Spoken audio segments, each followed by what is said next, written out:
Hello, lawn mowing people.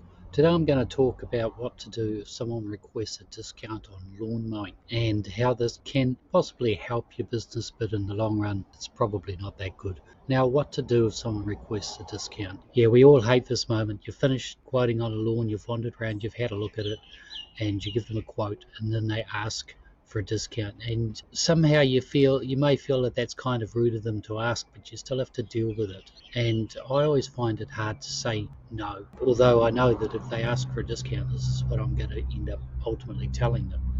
So should you offer a discount? Now, this really depends on the stage of growth of your own business. Now, if you're in the early stages and you're not doing a lot of work and you've got plenty of spare time, then a discount could be a good idea to get a customer on board.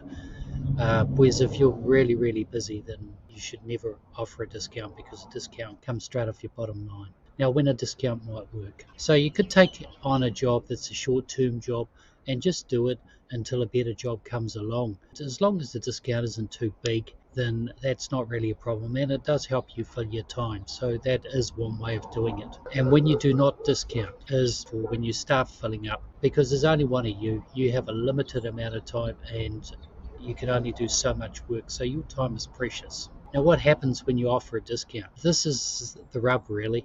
When you offer a discount, what's going to happen is it's going to come back and it's going to bite you on the bum every 2 weeks or however often you do the job. It's not just one time you're giving the discount. You're going to be giving the discount every single time you do the job. So I'd highly recommend that you don't do it. You want to work for full rate. You want to always work for full rate. Now, what about promotions? Because I imagine you see plenty of promotions around, and they're things like crazy things like every third cut free, every 10th mow free. The worst one all is first cut free. These are all terrible ideas. You don't need to offer these kind of deals to bring in customers. Then you're going to end up building a bad business anyway.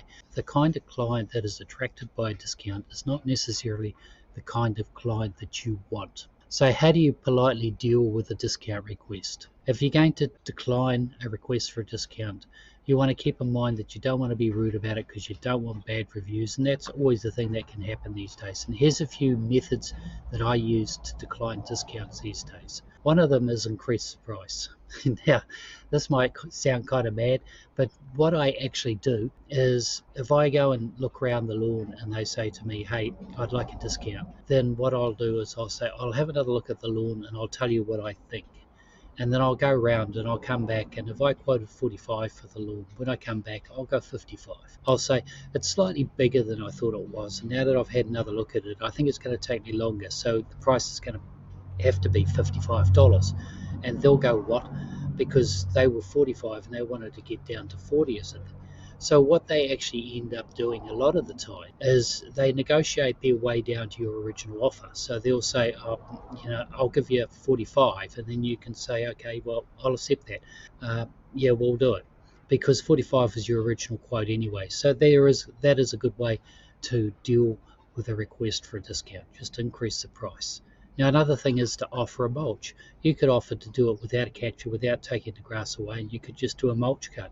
You could tell them that a mulch is much better for their lawn, and their lawn will be healthier if you mulch it. And then let them know that the best lawns are mulch lawns. And as long as they haven't got small children or an animal that might bring the grass in, then a mulch is definitely a good offer.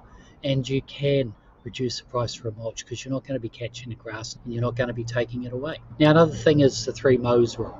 So what I'll do is if they say, can you do it for $5 less or something like that, then I'll say, well, I'll tell you what, I'll do it 3 times. I'll keep track of my time, and if I can do it comfortably within the allotted time for that $5 less, yeah, we'll go ahead. If not, I'll give you a price increase. And that way you can try the job, and hey, who knows, you may get it done in under the time you thought anyway, and then it's a win-win. And worst case scenarios, you do the job 3 times and then you finish up. At least you're not constantly losing money on the job. So the big picture here is, remember that you're there to build a lifestyle business, and this does not mean working for nothing. Now, the only time you should ever entertain giving a discount is in the very early days. Once you are full, you should consistently quote more and price increase to drive up your hourly rate. There's no room for discounts with a successful lawn mowing business. Your income should be going up, not down. It should be looking like this. So if you want to learn more about it and about how to run a profitable lawn mowing business, you can join my membership. Just go search for Lawn Mowing 101 / membership. And I'm not going to mention the subscribe button. Well, I just did. But anyway, get out there, mow lawns, have fun, and happy lawn mowing, people.